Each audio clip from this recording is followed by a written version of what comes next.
हम लोग क्या जानेंगे, लीनियर मोशन और ट्रांसलेटरी मोशन में क्या होता है कि जितने भी, अगर कोई कहे लीनियर मोशन कब होता है, जब भी कोई पार्टिकल, एक ही पार्टिकल हो और ये मोशन करना चालू करे, क्योंकि मोशन की पहली शर्त क्या है कि कोई भी रिलेटिव टर्म्स होना चाहिए, उसके सापेक्ष मान लीजिए यहीं से चालू करे और ये लगातार किसके साथ, विद रिस्पेक्ट टू टाइम, समय के साथ ये आगे बढ़े धीरे धीरे, पहले यहाँ था फिर आगे आया फिर आया फिर आया फिर आया और एक ही लाइन में, एक ही सरल रेखा में क्या करता रहे, मोशन करता रहे। तो हम इसको क्या कहते हैं, इस पर ऐसे। अब पार्टिकल कुछ समय बाद यहाँ पहुंच गया, मान लीजिए यहाँ t1 समय में चला और t2 पे यहाँ आ गया, तो कुछ समय में इसने क्या किया, अपनी पोजीशन चेंज कर दी। पोजीशन कितनी चेंज की, मानना चाहो मान सकते हो, पहले x1 पे था, अब कितने पे आ गया, x2 पे आ गया, तो इसने पोजीशन कितनी चेंज की, x2 माइनस x1, समय कितना लिया, t2 माइनस t1। मान लीजिए जीरो, यहाँ पे समय कितना होता, 10 सेकंड पे यहाँ होता है, अब 15 सेकंड पे यहाँ आ गया तो कितना समय लिया, 5 सेकंड लिया। यहाँ पे पहले पोजीशन कितने पे होता, 15 मीटर पे, अब ये कितने होता, 25 पे, 15 मीटर कहने में किसी के रिलेटिव 15 रहा होगा, तो अब इसने अपनी पोजीशन कितनी चेंज की, 10 चेंज की। ये मानने का है, मानो या ना, यहाँ पे कोई विशेष दबाव इसका नहीं। लेकिन अगर कोई भी पार्टिकल क्या करता है, एक ही रेखा में मूवमेंट करना चालू करता है या मोशन गति करना चालू करता है, तो उसकी गति को हम क्या कहते हैं, रेखीय गति कहा जाता है। क्या कहते हैं, रेखीय गति। तो इसको हम क्या कहेंगे, लीनियर मोशन कहेंगे। क्या कहेंगे, लीनियर। अर्थात जब कोई कण एक सरल रेखा में गति करता है तो रेखीय गति कहलाती है। कौन सी गति कहलाती है, रेखीय गति कहलाती है। अब रैखिक गति कौन सी होगी, मैंने कहा यहाँ पे याद रखना, एक पार्टिकल का नाम दिया गया और रैखिक गति क्या होगी, जैसे ये बहुत सारे पार्टिकल से बना होगा, बहुत सारे पार्टिकल से बनने मतलब क्या है, सिस्टम ऑफ पार्टिकल। अब ये सिस्टम ऑफ पार्टिकल जो पूरा है, ये भी किसी सरल रेखा या एक ही रेखा में मोशन करना चालू कर दे और सीधे चलता चलता चला जाए, तो हम इसकी गति को क्या कहेंगे, बोलो, इसको कहेंगे ट्रांसलेटरी मोशन या रैखिक गति। याद रखना, इसका मतलब एक कार क्या, सिस्टम ऑफ पार्टिकल्स है, वो अगर मोशन एक ही रेखा में कर रही है तो उसकी गति को क्या कहेंगे, रैखिक गति, ना कि रेखीय गति। रेखीय गति कौन सा होगा, जब कोई भी पार्टिकल, जैसे कोई एटम एक ही सरल रेखा में चलता चला जाए, उसकी गति को क्या कहेंगे, रेखीय कहेंगे। तो याद रखें, दोनों थोड़ा सा माइनर डिफरेंस है, लेकिन इसको हम लोग याद रखेंगे, बेहतर रहेगा। तो यहाँ से याद रखेंगे, ये क्या होता है, रेखीय गति क्या होती है, पार्टिकल के लिए होती है, किसके लिए होती है, पार्टिकल। और ये क्या होती है, एक रिजिड बॉडी, रिजिड मतलब दृढ़ पिंड, रिजिड या दृढ़ पिंड, नाम वही रखना है। जहां जब कोई पार्टिकल, इसके लिए क्या कह देंगे, जब कोई दृढ़ पिंड एक सरल रेखा में गति करता है तो उसकी गति क्या कहती है, तो यहाँ पे रेखीय था, यहाँ के लिए क्या हो जाएगा, रैखिक हो जाएगा। इन दोनों में इतना ही डिफरेंस है। इसके बाद दूसरी गति की बात करेंगे। दूसरी गति होती है सर्कुलर मोशन। कौन सा होता है, सर्कुलर मोशन। और इसी में दूसरा जोड़ के हम लोग पढ़ेंगे रोटेटोरी मोशन। सर्कुलर को कहते हैं वृत्तीय गति, क्या कहेंगे हम लोग, वृत्तीय गति। रोटेटोरी को क्या कहेंगे, घूर्णन गति। कौन सी कहेंगे, सबको पता, पृथ्वी अपने अक्ष पर क्या करती है, घूर्णन करती है, और सूर्य के चारों ओर क्या करती है, वृत्तीय गति करती है। आसान सा समझे, एक उदाहरण ऐसे बता दे रहे हैं, ये सन है, तो अर्थ ये क्या है, हमारी अर्थ है, पृथ्वी है, ये सन के चारों ओर क्या करती, दीर्घ वृत्ताकार कक्षा में परिक्रमण करती है। इस परिक्रमण को हम कौन सी गति कहेंगे, वृत्तीय गति कहेंगे। कौन सी गति कहेंगे, इसके चारों ओर गति करना, इसकी कौन सी गति होगी, वृत्तीय होगी।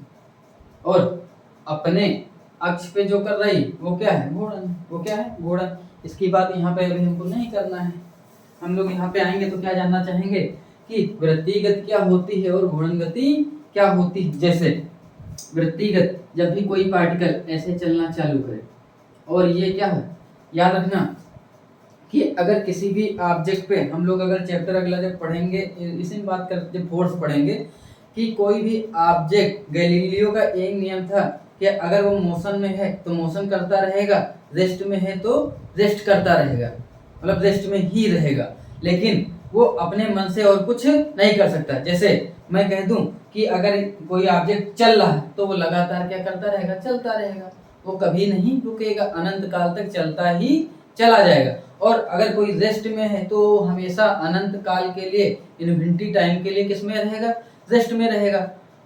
कब तक, जब तक उसको बाहर से कुछ डिस्टर्ब ना किया जाए। इसीलिए कोई ऑब्जेक्ट है और वो अपनी डायरेक्शन को भी चेंज नहीं कर सकता। अगर कोई सीधा गति कर रहा है तो क्या वो कभी मुड़ पाएगा, नहीं। क्यों, क्योंकि ये नियम है कि कोई भी ऑब्जेक्ट अपने मन से कुछ कर नहीं सकता, वो जिस पोजीशन में है वही पोजीशन में रहना चाहता है। जैसे मान लीजिए कोई पार्टिकल है, वो क्या ऐसे मूवमेंट कर रहा है तो हमेशा सीधे चलना चाहेगा।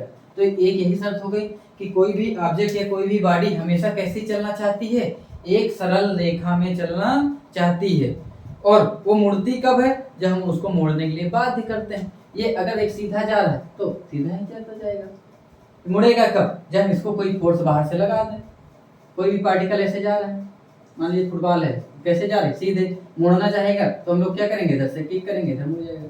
यहाँ से इधर मोड़ना चाहेंगे, इधर किक कर देंगे, इधर चला जाएगा। तो मोड़ने का मतलब क्या, उसकी डायरेक्शन, दिशा बदलने के लिए हमको क्या करना पड़ता है, कोई ना कोई फोर्स लगाना पड़ता है। तो यहाँ हम समझेंगे कि कोई भी पार्टिकल है, ये चलना चाह रहा है, कैसे चलना चाहेगा, सीधा, लेकिन सीधा नहीं चल पा रहा। मान लीजिए ऊपर जाना चाह रहा, नहीं जा पा रहा, क्यों, क्योंकि एक फोर्स इसको खींच रहा है, ये फिर आगे गया और नहीं जा पा रहा, फिर इसको मोड़ दिया गया, फिर इसकी डायरेक्शन लगातार क्या बदलती जा रही, डायरेक्शन लगातार बदलती जा रही। किसके पोजीशन, मान लीजिए कोई एक मीन पोजीशन होता है इस सेंटर से, और इसकी यहाँ से दूरी कितनी थी, मान लीजिए 3 मीटर, कितनी थी, 3 मीटर। तो इस 3 मीटर को बरकरार रखने के लिए ये लगातार अपनी डायरेक्शंस को क्या कर रहा है, बदल रहा है, ऐसे जा रहा है। जाना कैसे चाहिए, सीधे। क्यों, क्योंकि इसकी पहली यही शर्त है कि कोई भी ऑब्जेक्ट या बॉडी हमेशा एक ही रेखा में या लीनियर मोशन करना चाहती है। लीनियर मोशन वो कब नहीं कर सकती, जब कोई फोर्स अलग से उसको डिस्टर्ब कर रहा हो। तो ये इसका जब ये सर्कुलर मोशन कर रही है तो सर्कुलर मोशन किस बात पे कर रही है कि यहाँ पे कुछ ना कुछ एक ऐसा है जो इसको बाहर जाने नहीं देता। ये जैसे ही बाहर, यहाँ से बाहर निकलना चाहता है, ये तुरंत इसको अपनी ओर खींच लेता है। यहाँ पहुंचा पार्टिकल, फिर बाहर जाना चाह रहा, फिर इस पार्टिकल को इसने क्या कर लिया, अपनी अंदर खींच लिया, फिर ये बाहर जाना चाह रहा, फिर इसको कहाँ खींच लिया, अंदर की ओर। इस प्रकार ये बाहर ना जाकर लगातार 3 मीटर की डिस्टेंस बनाकर क्या कर रहा है, लगातार मोशन कर रहा है। तो इस प्रकार हम क्या देख रहे हैं, एक सर्कुलर पाथ बना रहा है। कौन सा पाथ बना रहा है, सर्कुलर पाथ, मतलब वृत्तीय पथ बना रहा है। कौन सा पथ बना रहा है, वृत्तीय पथ। और इस वृत्तीय पथ पर ये पार्टिकल, ये कण क्या कर रहा है, गति कर रहा है।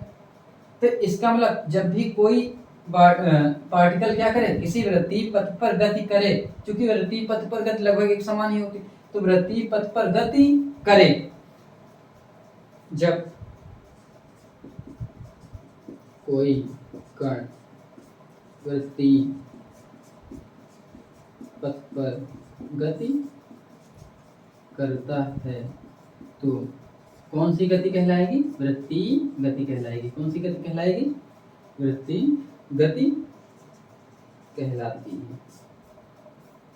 तो यहाँ पे शर्त समझ में आई कि वृत्तीय पथ पे करने के लिए क्या हो रहा है, ये अगला चैप्टर पढ़ेंगे तो समझाएंगे कि एक फोर्स काम कर रहा है, वो उसको अपनी ओर लगातार खींचे हुए। इसीलिए याद रखना कि जो है सारे ग्रह एक दूसरे की ओर चक्कर लगाते हैं, किस पथ पे लगाते हैं, वृत्तीय पथ पर। तो क्या चक्कर लगाने के लिए वो मतलब स्वतंत्र है, नहीं, चक्कर लगाने के लिए वो बाध्य हैं। क्यों, क्योंकि उनका जो ग्रेविटेशनल फोर्स है, गुरुत्वाकर्षण, वो उनको उस क्षेत्र से बाहर जाने नहीं देता। सबको पता है पृथ्वी अगर है तो पृथ्वी के चारों ओर कौन चक्कर लगाता है, चंद्रमा चक्कर लगाता है, मून चक्कर लगाता है। किसके चारों चक्कर लगाता है, पृथ्वी के चारों ओर। तो क्या चक्कर लगाएगा, नहीं। हमने कहा कोई भी ऑब्जेक्ट या कोई भी बॉडी क्या चाहती है, एक रेखा में गति करना। तो अगर ये किधर की ओर गति कर रहा है, यहाँ पे अगर मान लीजिए मून है तो कैसी गति करना चाहेगा, ये घूम घूम के चक्कर लगाना चाहेगा कि सीधा जाना चाहेगा, सीधा जाना चाहेगा। यहाँ पहुंचा, फिर कैसे जाना चाहेगा, सीधा नहीं। क्यों नहीं जा पाता, क्योंकि अंदर अर्थ क्या करती, गुरुत्वाकर्षण शक्ति के द्वारा इसको अपनी ओर खींच देती। जाना सीधे जाती, ये मोड़ देती। फिर जाना कैसे चाह रहा था, सीधे मोड़ दिया। फिर जाना कैसे चाहता है सीधे, फिर इसको मोड़ देता है, फिर जाना कैसे चाहता है सीधे, और लेकिन अर्थ अपने गुरुत्वाकर्षण शक्ति के द्वारा इसको बाहर जाने नहीं देती, इसलिए चंद्रमा क्या होता है, मजबूर होता है पृथ्वी के चक्कर लगाने के लिए। इसी प्रकार अर्थ भी क्या, सूर्य के चारों चक्कर लगाने के बाद है, और अन्य ग्रह भी उनके और चक्कर लगाने के लिए बाद है। तो यहाँ से हम लोग को एक बात समझ में आती है कि वृत्तीय गति में क्या होता है, कोई आउट ऑफ फोर्स अर्थात बाहरी बल कार्य करता रहता है, जिसकी वजह से ये वृत्तीय गति करता रहता है। अच्छा अब सोचो, इस वृत्तीय गति में क्या जो ये आउट ऑफ फोर्स लगा हुआ है ये ना होता तो ये क्या वृत्तीय गति करता, नहीं, ये वृत्तीय गति छोड़कर कैसे भाग जाता, उसी अपनी लीनियर मोशन को पकड़ लेता। क्यों, क्योंकि ऑब्जेक्ट की यही प्रॉपर्टी है कि वो कैसी गति करना चाहता है, लीनियर। वो यहाँ पे लीनियर कर नहीं पा रहा, क्यों, क्योंकि बाहरी फोर्स काम कर रहा है। अर्थात कोई भी ऑब्जेक्ट को स्वतंत्र फ्री छोड़ा जाए तो कैसी गति करेगा, लीनियर करेगा।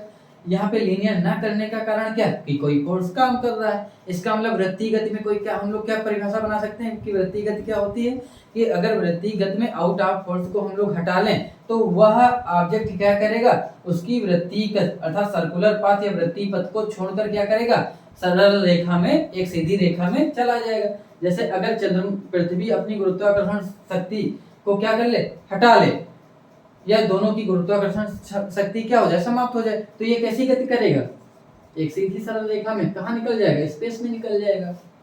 लेकिन ऐसा हो नहीं सकता, क्यों, क्योंकि सारे मैटर्स क्या करते हैं, एक दूसरे को अट्रैक्ट करते हैं, और इसी को हम क्या करते हैं, अट्रैक्ट जिस फोर्स के साथ करते हैं उसको क्या कहते हैं, गुरुत्वाकर्षण। वो अलग मैटर है, जब चैप्टर आएगा तो पढ़ाया जाएगा। तो वृत्ति समझ में आया। अब इसी में रोटेटोरी आता है, रोटेटोरी या घूर्णन समझ सकते हैं। जैसे एक सीलिंग फैन है, पंखा,